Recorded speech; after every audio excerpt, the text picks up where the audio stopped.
Hello, everyone, and welcome to tonight's MHTV. Tonight, we're joined by my old friend Amraze Khan, who we worked with a number of years ago, and we'll be talking about equality, diversity, and inequality in mental health. Nicky is going to be covering social media, so I'll come over to Nicky and then over to Amraze to introduce himself. Okay, Nicky? Absolutely. So we'd really like to hear from you. Any questions you've got, any comments you'd like to make. So if you're on the Facebook page watching us live, please just type away and I'll see what you're writing and pass that across. And if you are catching up on via Twitter, you can use the hashtag MHTV and we'll see that there and collate that. So looking forward to hearing from you. Vanessa? Lovely. Okay, Amraze, do you want to just give you an introduction to yourself? And then I'm curious to kind of talk to you about, where you've been with your career since we probably last spoke about 5 years ago, I think, when you were working in comms. Yeah, hello everybody. My name is Amraze Khan. I'm Head of Equality, Diversity, Inclusion for a mental health trust in Greater Manchester.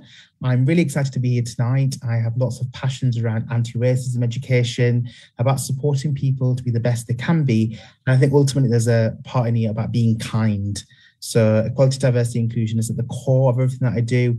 I've got lived experience and I represent a number of different communities. So I'm really proud to have intersectional representation with myself. So really keen to get chatting with you tonight, Vanessa. Brilliant. So what led you on the journey to moving into equality and diversity since we last worked together when you were in more of a communications role? Yeah, so communications, I always thought to myself that I was going to go through the entire career of communications. I always thought I'd be director of communications. That was the goal that was set for me, and I'm going to do this. And I was in this tunnel vision. And I think one of my roles, which was a national role, I was given equality, diversity, and inclusion as a remit. And I think my eyes really opened up. I was quite naive about the world around me. I didn't understand that there are things out there in the world that are not good for people, and they're not right, and people are not always appreciated for who they are. And I started seeing things differently in my day-to-day life. There was an experience I had where someone was racist towards me, and I was really upset, and I thought, do you know what? I want to make a difference in the world. And I started applying for equality roles. I was down south for a little while, 2 years supporting a number of hospitals down there. I went into higher education for a little while. I thought, let's put my toe in the water and see what it's like in higher education. And then I decided to come back up north. So yeah, it's a role that I'm really passionate about, something I really love doing, and it just brings me so much joy when you're able to make a difference and you can see the impact. But a really tough and challenging role as well. Yeah, I bet it is. And it's quite interesting, that comment that you made about kind of seeing the world differently from how you used to see it, because I think that's one of the challenges, isn't it, really, that unless you kind of walk in somebody else's shoes or have that kind of experience yourself of being marginalised, then it can be quite difficult, can't it, to recognise that as an issue within mental health. I know we've been talking about this at work as well in the last few days. Yeah, absolutely. I think that's a great point you make there, Vanessa. I think sometimes, life is busy. We've all got things going on in life, family, friends, cats for me as well. All these things are happening. And sometimes we are so busy in our own way of thinking, working, seeing the world, that maybe we don't stop to think, oh my God, what impact is happening in the world right now. I know the past 2 years, COVID has been, really painful and awful for people. And that's shown health inequalities exist in the world. I know we'll be touching on that later. And then obviously the murder of George Floyd in America also showed racial injustices are in society. So, I think we have to be curious, we have to learn, we have to educate, we have to see. And if we can't see things, maybe we talk to people who think differently to us, who look differently to us, who have those experiences, because there's allyship, which has got a whole massive part to play in this. And how can allies support us as well? But yeah, like I say, my eyes really opened, and when they opened, I realised, Amraze, you've been really naive. I haven't seen stuff like this before. Yeah. So you mentioned about intersectionality. For people watching, can you say a bit more about what that means? Absolutely. I am a gay Asian man. I also have a disability. I have struggled with mental health previously in the past, and that really made me, it's made me, but it's been really difficult, the journey has, because all these different layers of who I am sometimes can bring out different challenges for me. So, you know, in terms of me being Asian, I've experienced racism. With me coming from the LGBT community, I've experienced homophobia. Having a mental health, I've always been told by people that men are strong and men don't cry and men don't feel pain. So with each one of the layers of intersectionality, there's always been challenges, but I'm really proud of who I am. I'm really proud of where I was and where I've come now. And people out there, we're all intersectional, and it's about being really proud of who you are and recognizing that this intersectionality is my identity, is who I am, and to be a voice for those communities where I can possibly be as well. Yeah, I think that's really important, isn't it? Because I think traditionally, yeah, we've talked about individual protected characteristics, but, you know, one kind of protected characteristic, you know, so supposing you're gay, that, you know, not all gay people will experience prejudice in the same way. As you say, it's about the intersection of other kind of layers of oppression, isn't it? Around gender. I mean, certainly like working in prisons, you kind of see that intersectionality quite regularly, really, particularly around inequality as well. You mentioned about using your lived experience. In what way do you find that you're able to do that in your current role? I think often people will speak to me or come and speak to me because they feel that what I have gone through, or maybe what they're going through, I might resonate with it more because I've got that lived experience. So colleagues, friends, peers, people ring me sometimes or talk to me about awful things that have happened, you know, across in their world, whether that's professional or personal, whatever the world might be. And they'll share with me when someone says something negative or awful, and they'll ask me for support, guidance, advice. They might come to me as an ally to help from a different community around how I would approach something. And it's really, I find it a really privilege to be able to talk to people and share my experiences and discuss how I've hopefully turned things around, some challenges that have come my way, and to guide and support them as well. So I think it's about that reassurance, about that advice and support, sort of an advocacy role. I think I play with that, which is really good. And it's always fantastic to see when people want to raise things and speak up, because we have to speak up to be better, and we have to raise things. So although it's not nice to hear, it's, in a way, it's good, because then we understand what needs to be worked on and improved. And do you think the culture's changing around people speaking up more, or do you think it's the same as it's always been? I think it's a tricky one. I think as somebody from the Black Asian minority ethnic community, as an Asian man, you know, in the past when I've worked for organisations, I have raised things because I felt as though, you know, if something isn't right, I should say it. But I unfortunately have experienced times when I felt like there's been a target on my back, that because I've said something out loud, I then get discriminated for saying that thing out loud. And, you know, opportunities for promotion, you're not given them, or you're always judged because you raise something. So you're the troublemaker badge that you get, unfortunately. And I think I'd like to be in a world where that goes away and it's not there. But I think it is there, unfortunately, at times. And people are genuinely scared and have fear to come forward and raise things, because they'll then say, Amraze, well, I don't get invited to go out and about with those people. I don't get invited to be on interview panels. I don't get invited for promotional roles. Or if I do, someone once said to me, they were told, you can apply for the role, but you know you're not going to get it. Yeah. And that's the scary bit of this, I think. What can we do to change that, do you think? I think we need to, as managers, people, peers, colleagues, friends, we need to acknowledge when someone raises something and listen. And openly listen to what that person is saying.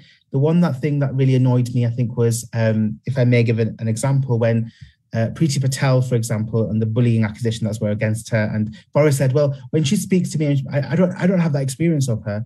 But then you said to that person, that's your experience of that person. It's not everybody's experience of that person. So we've got to be open-minded and recognize that everyone's experience of people are different. And don't, tell people, oh no, that can't have happened because I think that person's amazing.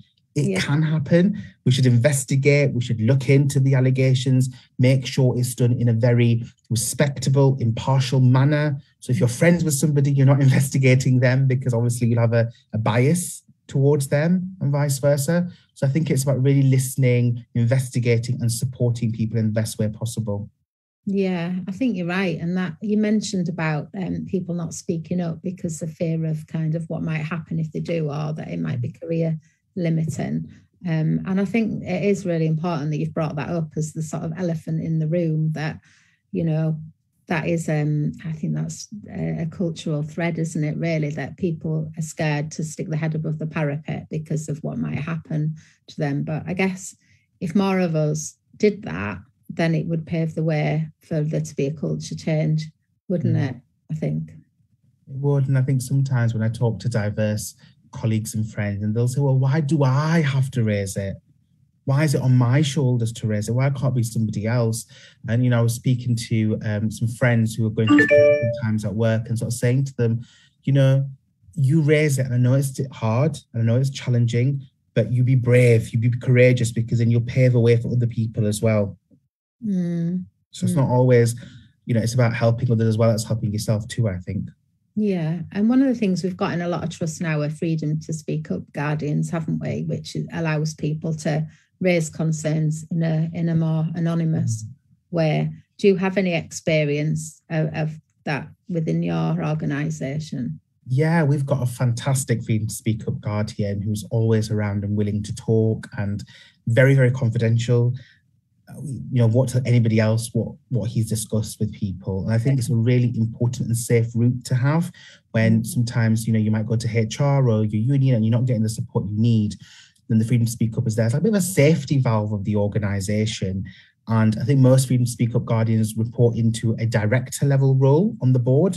So it's not, and usually they're away from HR, so it's not in the HR team because it's completely impartial. And I've spoken to a freedom to speak up guardian in the past in a previous role, and they're interesting. I think each freedom to speak up guardian has their own way of doing things, their own way of embedding things. And they are, they're great people to talk to if you want the advice and if you want that support. I always feel as though when I spoke to the Freedom to Speak Up Guardian in a previous organisation, I won't name which one, it wasn't the best experience for me, I would say, unfortunately, because that particular organisation didn't have the infrastructure correct. So their Freedom to Speak Up Guardian was a non-executive director. Right. And it was never advertised who they were. They were never put out there. So it was very difficult to find who they were, and it wasn't done well. But in places where it's done really well, the Freedom to Speak Up Guardian or Champion, whatever they call themselves, see people wear green clothes, they're wearing their lanyards, they're out and about, they're proactive, they're having the conversations, they're speaking to the chief exec and reporting concerns back.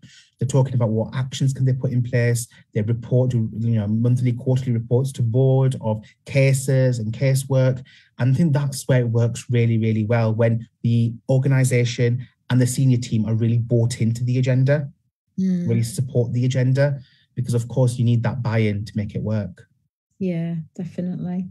Yeah, thank you. Nicky, have you got any thoughts? Do you want to come in at this stage? Or? I got any thoughts? That's a bit of a broad one. Yeah. About this, I guess one of the things I was thinking about is how it's always strange to me that people seem to be much more worried about being called racist than being racist. And that is very weird, isn't it? You know, the idea that people who are already being harmed then have to do the heavy lifting of tiptoeing around people who just can't take correction, can't hear critique, and very nice people who generally try and be polite, people who want the best for other people, seem to find this one thing so very difficult to talk about. And so it's not just enough, is it, to be neutral? You've got to try really hard to do the right thing. And I think one of the things that's been a problem in health is because we think of ourselves as forces for good, of people who are trying to do the right thing. Sometimes we haven't always done the work that we need to do in order to make sure that people are treated fairly, make sure that people are included and feel equal and are equal. And I think that's something that's been an issue perhaps for health in a way that maybe it hasn't for other places. And the other thing was that the cost of doing the right thing is something that's very much under-recognised, I think. So if it's the weight of anybody with a sort of minority experience being asked to be representative of every other person with that shared experience on the planet, for everything from what do we do about this to quite a lot of work around, policy and procedure, and to sort of carry the weight of that seems very unfair. And I think something we do need to distribute, because we will burn out our colleagues, we'll hurt our colleagues if we don't take extra time to think about what challenges they might face. And that really does take it round to that Boris comment again, doesn't it? So it hasn't happened to me, so it's not real. And that's very peculiar, because, everybody knows, like, to be suspicious of someone who's like mean to bar staff or waiters, or, anyone who they think is in a service position. And it's about power and authority, isn't it? So if you are in a position of power and authority and people are nice to you, that's because you're in a position of power and authority. If you want to know what somebody is like, then ask the receptionist how they treated them, ask the housekeeping staff how they felt when that person interacted with them. And it's a real common thing to hear about in kind of quite executive job positions, that people will come out and have a chat to see what the person was like when they came in, because anybody can put on a charming face for somebody who can fire them. And it's really important to think about actually how we grate on each other, how we treat each other on a daily basis, and how we respect it and are compassionate to each other. And it gets you back around to that weird kind of right on thing, doesn't it? Where people are so disparaging of political correctness and all that, when really what we're talking about is fairness and manners, which are things that have always been, I don't know if anything is a British value, which I doubt, but they're things that most people would accept as really core for anybody who, from a little kid to an older adult, anybody should be polite and kind to the people around them. And we've always had that unfair, and we've always had that emphasis, but somehow in this, when it gets flipped into this situation, or maybe it's flipped for these people, for people who don't necessarily share the same characteristics of other people, that's when it gets difficult. So those were the things that I've been thinking while I've been typing away. We have had some questions through. If anyone's interested, do you want to go with questions already, or do you want to wait and see if we can get a few? Happy with that. Are you, Amraze? Yeah, perfect. Okay. So hello, Ben. Nice to see you. We've got one here saying, what sort of things are you doing in your role to address the inequalities faced with those with people with learning disabilities or who live in institutional care settings, which is a really useful question. And another one here, going straight into the trans one there, Ben, I see what you're going with it. How should NHS Trust respond to female service users requesting single-sex provision? If we answer those two, we've got a couple more coming in as well. So the first one was looking at supporting people with learning disabilities and who are in institutional care. Fab. Well, big thank you, Ben, for your question, first and foremost. And lots of great work that we are doing in my trust, obviously what I can talk for.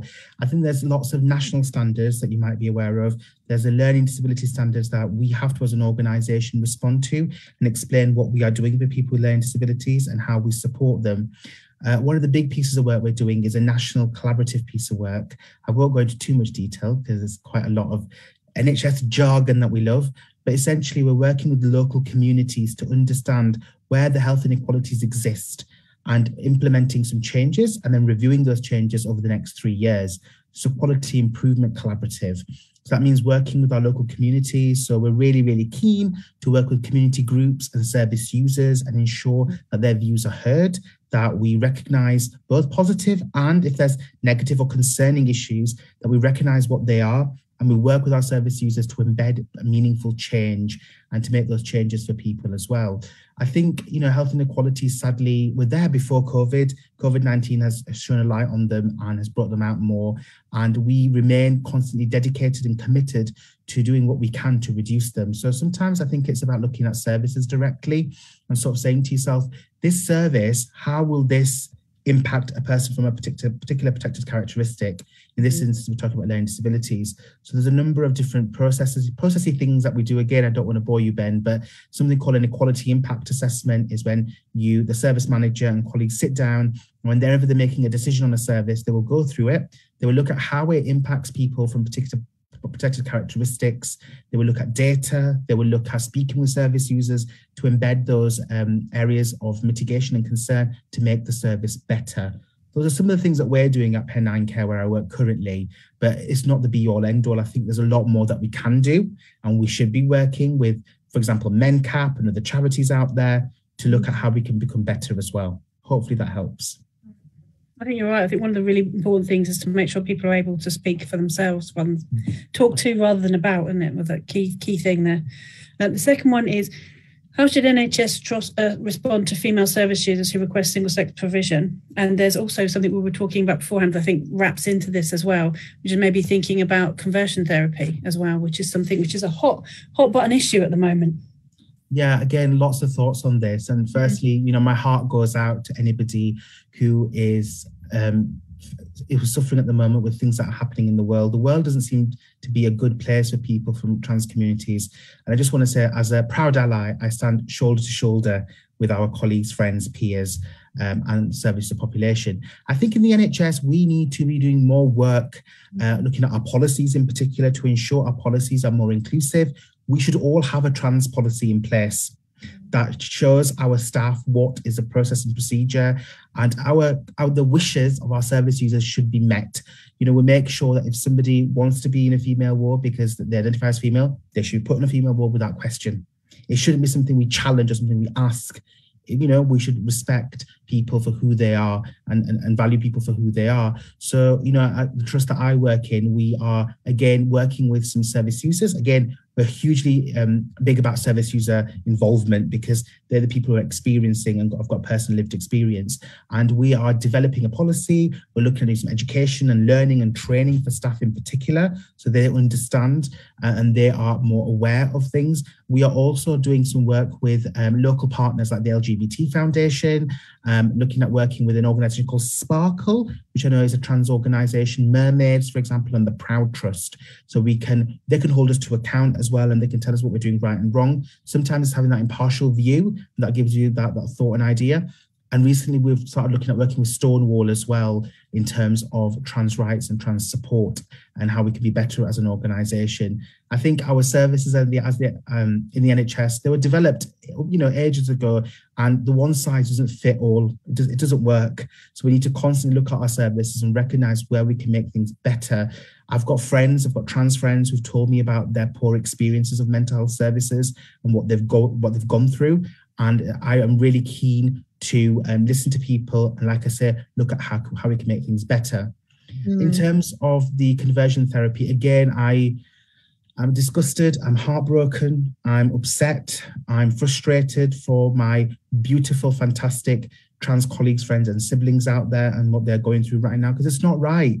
Trans rights are human rights, and we as an ally, as a proud ally, I am 100% behind my trans colleagues, siblings and friends. I want to do whatever I can. I think it's really important. For example, I got an email from Stonewall the other day about things that I can do. For example, write to my local MP and make sure that is known, that I use my platforms. I've got Twitter, I've got quite a lot of followers, so I'm constantly posting out there about making sure that I'm against what Boris is doing, I'm against what he's been saying. I think it's a very transphobic environment in our senior levels in politics right now, and that needs to be rooted out. And it's just heartbreaking, like I said, to see what's happening. I've got trans friends and I'm constantly in contact with them. So if you've got trans friends or people around you, please contact them. Please let them know that you're there for them. Help them with their health and well-being, because this has a disastrous consequence on their mental health and well-being as well. But, trans rights are human rights, and, we should be supporting people. Absolutely. I think as well, really disturbing, it's such a misuse of medical power to suggest that you can fix something which is a person's being. That's not what medicine is for. That's not what we're all trying to do in mental health. We're trying to help people to be themselves, the best version of themselves, not to hurt or harm people. And I think it really takes you back to the pain in the past that has been caused to all kinds of people. And it's a shame that we have to keep having this fight over and over again. But it's cisgendered people making decisions for trans people. Absolutely. How's that right? Sorry.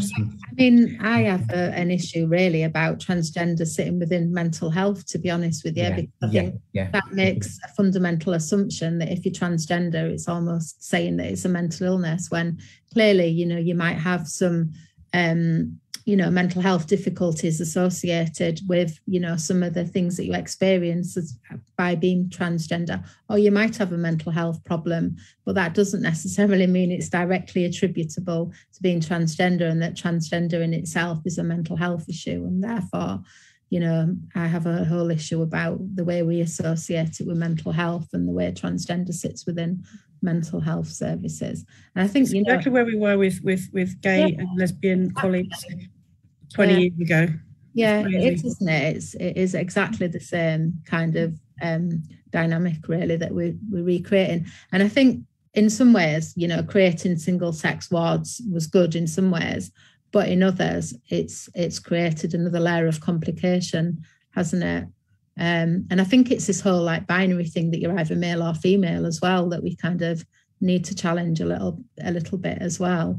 Again, I think if you don't mind me saying, it's come from our own systemic problems. If we didn't have wards that were unsafe for people to be on, or that people felt unsafe on, then we wouldn't have to protect people, because they would be safe. They would be in a place of safety, which is what we're all trying to do, isn't it? But the fact that people who've had sexual trauma have been so underserved, that's what's led us around, instead of actually sorting out the initial problem, which is if you come to a place of safety, you should be safe. We've done all these other things around it, which haven't necessarily been very helpful. The people on Facebook are carrying on without us, so shall I catch us up? So Alfonso says many laws, policies exist to protect minority groups. Sadly, this doesn't prevent individuals from holding discriminatory attitudes. Health and social care workforce can hold these negative attitudes, and they do. What would you say we should try to do to change these? And then Tendai has joined in saying, by promoting diversity and inclusion of ethnic minorities, I would say particularly in senior roles, will help eradicate and protect against discriminatory attitudes. But I know you want to talk more about culture and heritage and things like that. Florence is saying, in your role, what are the measures you'll put in place to talk about the issues of discrimination? Ooh, quite a load of questions there. They've carried on without us.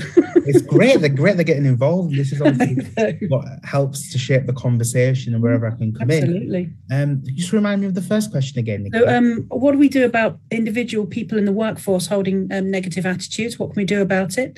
And then what measures could you put in place to address the issues of discrimination amongst staff? Yeah, I think with people at work, people who hold those discriminatory values must be challenged. It's really, I know it might sound really easy for me to say that, but you know, there's a quote from Desmond Tutu that said, if you are neutral in situations of injustice, you've chosen the side of the oppressor. So if you sit there quietly when something's happening, then you're just as bad as the person that's doing that activity. And that's not right, that's not on. At work at the moment, we do some, for example, anti-racist training, which I've developed, and we talk about calling it out or calling it in. So calling it out when something is completely unacceptable and you have to intervene and say, that's not right, and I will not tolerate this. Calling it in when someone says something and you want to be curious to why they've said that, what's made them say that. So there's ways of how you challenge people. There's ways of how you try to understand why that person is saying something like that. And it's really important, I think, when you're challenging, that you explain why, so the person gets educated at the same time as well. Now, we are all responsible for our own education. It's not down to diverse communities or underserved communities to be giving everybody else education. They're tired enough as they are with the things that they face and the challenges that are in life already. But we must educate ourselves, we must educate our staff members, whether that's through training, whether that's through appropriate measures that we put in place at work. And I think we need to be really bold. I know there's some organizations out there. I was in a trans allies group the other day, and there was one organization that said that their chief executive goes to their inductions. And in the induction, she says that this is who we are, and we will not tolerate any kind of discrimination. And if that's a problem for you, then please don't come work for us. She says it right at the beginning, she sets the tone. And I think that's quite a brave and bold thing to do. And I think we should all be doing that. So I'm saying we will not tolerate this in any form against our staff, you know, against our service users. We will not accept it. This is not on. And we must carry out those grievances and investigations and root it out. We must implement actions of any kind in our policies, in the way that we work, in whatever we do to root it out and really make sure it doesn't have a place to exist in. I think that takes strong leadership. I think that takes strong action. Sometimes people get a bit scared about, oh, if I do this, what's going to happen? If I do that, what's going to happen? We're going to send a very positive message out that this is not acceptable in your organization, which I think is wholly appropriate.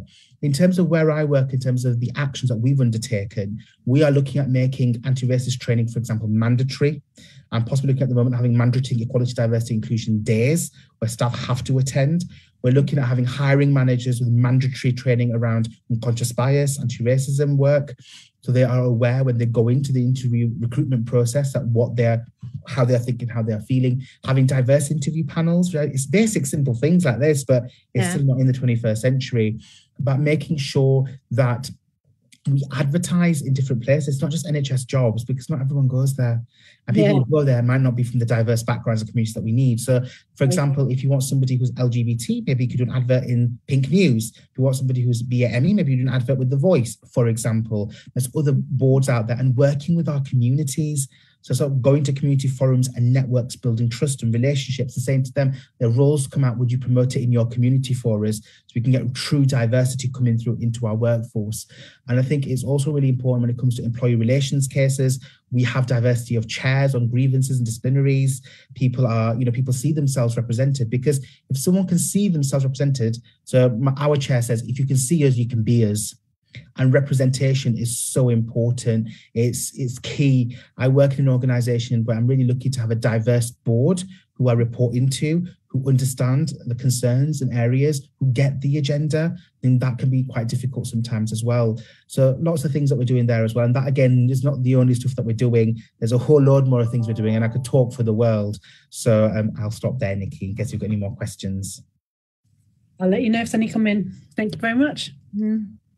That's great. There's so much there, isn't there? But I think that whole unconscious bias, could you say a little bit more about that? Because I think that's really critical, isn't it, at the moment? Because I think whereas a lot of people would identify, particularly in health, and say that they're not racist or they're not discriminatory, I think that the unconscious bias is kind of key, because I think everybody has some element of bias, and it's about kind of getting that out in the open, isn't it? And having a conversation about that and understanding your own bias. I agree. And I think often what I hear quite a lot is, I treat everybody the same. Mm-hmm. And I said to somebody, so you treat everybody the same then? So what does that look like?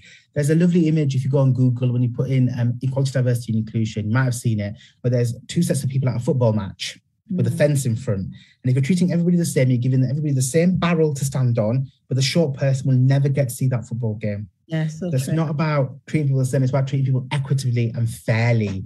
And that's one of the key things I talk to people about quite a lot. There's also something here, I think Nicky and you, Vanessa, both touched on around racism, and people think only a bad person can be racist. We've got to understand, in the communities that we live in, we have been brought up around different people. We have watched different TV shows. For example, look at Little Britain now. You look at that and you're horrified with the things like that were saying at the time. But, people who've been around, our friends, families, colleagues, our neighbours, things that we've been watching, they all have somehow, in some way and some form, put racism inside all of us. I think it's really important that we say that racism exists in every form in society. So we have to challenge ourselves. We have to make sure we hold a mirror to ourselves. And unconscious bias is all about those social stereotypes that we hold about particular groups. So I had a colleague who told me once that, so she was a Black woman, and she had really proud, and should be proud, of her heritage. And her sons used to go out and they used to wear hoodies, and she was really scared because people would cross roads and the police would stop them. So she would say to them, don't wear a hoodie when you go out. But that's unconscious bias in its own, isn't it? People are assuming that they are going to do something horrible because of their thought about people who wear hoodies. So it's about, I think, recognizing what your unconscious bias is. We all have one. It's not about feeling guilty about it, but we all have it. It's about having that self-awareness of what it is when it plays out, and then challenging yourself and think, oh, have I just thought that? That must be my unconscious bias. So what am I going to do to tackle that and to change that? So, for example, going out to different community groups, speaking to people from different community groups, listening to their experiences, and understanding what they're going through as well. But we see unconscious bias hugely play a huge part in recruitment, for example. There was, I believe there was an investigation that happened about 3 years ago, 2017, 18. I think it was Nuffield Health, who sent out 2 application forms, one with a traditional white name, one with a traditional name from a person from a Black Asian ethnic community. Same applications, same qualifications, and they went out, sent 3,200 applications, and the person with the Black Asian ethnic name had to apply 60% more to get their application seen because they weren't putting them through. If that isn't unconscious bias in action, I don't know what is. Absolutely. Gosh, it's shocking, isn't it? Got another question come through, because I can see we're heading towards the end. Do you mind if I just get this one in? Yeah, this is from Rory. Hi, Rory. Are people free to think differently? Many staff hold religious views that others may consider anti-trans, homophobic relationship. And what do we do with them? I think how can we work with them? Better way of phrasing that. So how do we tackle that issue? Because people have a right to their own personal religious belief just as much. So it comes to sort of like, how do we manage difference in that way? I think we should all be respectful and be kind to people.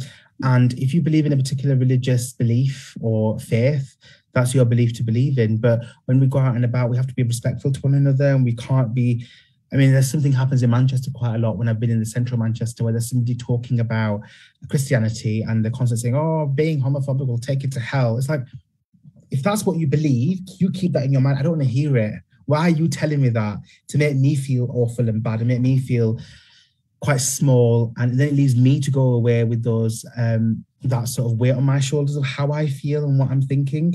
And we live in a world where everyone should be accepted, should be championed, should be empowered and encouraged for who they are and what they want to be.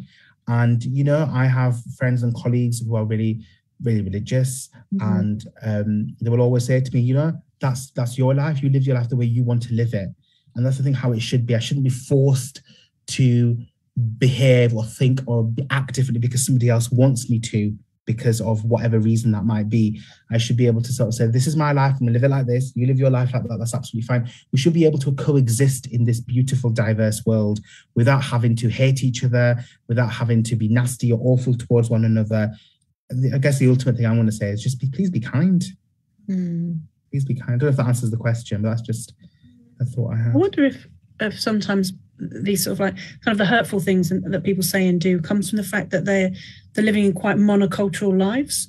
So sometimes if you just haven't had an exposure to somebody who is different to you, or somebody has a different belief to you, be it religious belief, be it a personal protected characteristic, anything like that, I wonder if it comes from ignorance rather than people intending to be rude. Although certainly there are people who are hurtful, rude and antagonistic in every walk of life. But I think sometimes when you come across it in health, particularly health students, it's particularly coming from maybe a cultural background or an experience where they haven't had that exposure. And you see it when you have like white students who haven't worked in multicultural areas before. And you see it when you have people who've come from maybe cultures or countries where a religious belief is absolutely predominant, and you just don't meet anybody who doesn't conform to that. So when you come to a place where not only do people not necessarily believe the same thing as you, but they're living lives which seem contradictory to you, if you've never had an experience of thinking or talking that through, or even thinking about how your beliefs might impact or hurt somebody else, I think sometimes you just have these really clumsy moments when people are just shocked to find that they aren't in tune with the world around them. Or that things are different now. And I would say, you know, when that happens, people, they should be challenged on their views, and they should go away and educate themselves, and not, ignorance isn't an excuse, unfortunately. You have to go and educate yourselves and read. There's lots of articles and blogs and podcasts. I do one as well. They're all out there for you to read and listen and watch and understand, form your own opinion about something. I think I saw something on TikTok once where there was a gay man, I think it was a show on BBC Three, and he was a gay Muslim, and the lady shouting, you can't be Muslim if you're gay. Well, who are you to say that? Yeah. Who are you to tell somebody they can't believe what they want to believe? If they want to believe in Islam, that's their choice. It's not really your choice to be saying that they can't, if that makes sense. So on Facebook, people are saying everyone has a right to their beliefs and freedom of speech, but it doesn't give you the right to discriminate towards others. And then Sophia Lil has also said we should be kind and respectful to that, absolutely. And you've got, I think, the same kind of feeling, isn't it, that your beliefs are your own and your choices are your own, but it's about how you impact on other people, which comes back to that kindness again. Yeah. Definitely. I haven't got any more questions now, Vanessa. Thank you.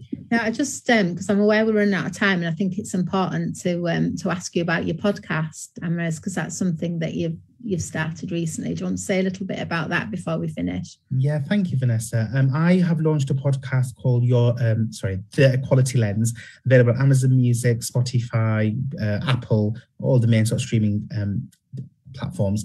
It was something I saw and I recognized there wasn't anything out there talking about equality, diversity and inclusion that I could use. It's based around healthcare predominantly. So if you're working in healthcare or you're thinking of having a career in healthcare, please do check it out. I'm speaking to different guests every week from different backgrounds, walks of life, to share their experiences. And it's all about learning and helping people to educate and to be better. Yeah. And they're about 20, 30 minutes long as well. So it'd be really good to hear your views or what you think about the podcast as well. Because I felt there was nothing there. There was a gap in the market, which I tried to come in and help people with. That's brilliant. And people can find that via your Twitter as well. They can indeed. I'm on Twitter at YourEDIDude, always talking about all sorts. Yeah. Thank you. Well, we've only got a few minutes left. So before we finish, I thought it'd be good to just go around and capture anything that we've missed, any kind of take-home messages that you've got for people who are listening tonight. Yeah, I would say the biggest take-home message for me, I think I've said it a few times, is please be kind. You never know what somebody else is going through, even if they've got a big smile on their face. I think as human beings, we're really good at perhaps hiding things or not sharing things for whatever reason that might be. You know, like I said, in my experience, people have said that you can't have a mental health problem because you're a man and you should be strong. So you've got to put on that facade. So please be kind. And if you've got something nice to say to somebody, then please say it. We always seem to have a world where we're always quite negative about one another and we judge people in appearance and the way they look, for example. But I have this saying that if something is lovely about somebody, I will say it. So, you know, I spoke to a colleague when I started my old job and I said, she had beautiful hair. I thought they were beautiful. And when I left, she said, you didn't know how tough that day was for me. But you saying that to me really made a difference. So if you've got something nice to say, let's spread some joy and love in the world. Let's make a difference for people. Yeah, I think that's a great message. And Nicky, any last minute thoughts for you? Everybody is learning all the time, aren't they? And everybody has the opportunity to do better. So I would say try not to think, if you need to do some educating, try not to feel bad about it. Look at it as an opportunity to grow and to learn and to do better, you know, because we all say things that unintentionally hurt people. And it's really important to take responsibility for that. But your guilt and you beating yourself up don't help people. What helps is you informing yourself and actually doing something about it and making amends and apologizing. Those are the things that make a difference. Making a mistake is not the end of the world, but doing nothing about it and thinking that it's somebody else's job is. So that's what I would say. Oh, I've got a double thumbs up.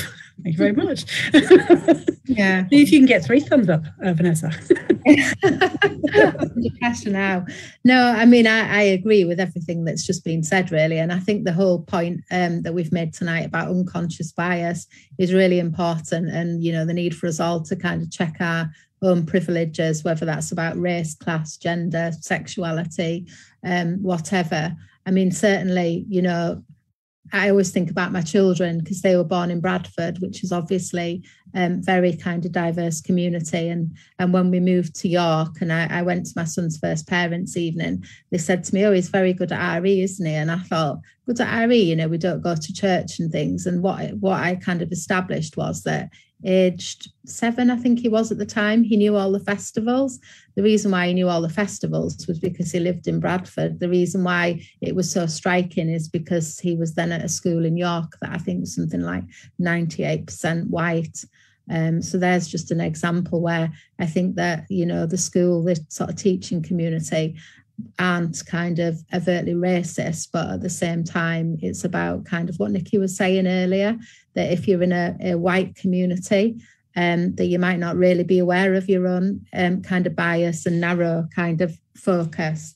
But it's about kind of finding ways of opening yourself up to understanding things from other people's position and just educating yourself. And I think for me on that point, I'm being a parent, I'm quite hopeful that things are changing when I listen to my own children and hear kind of how inclusive they are.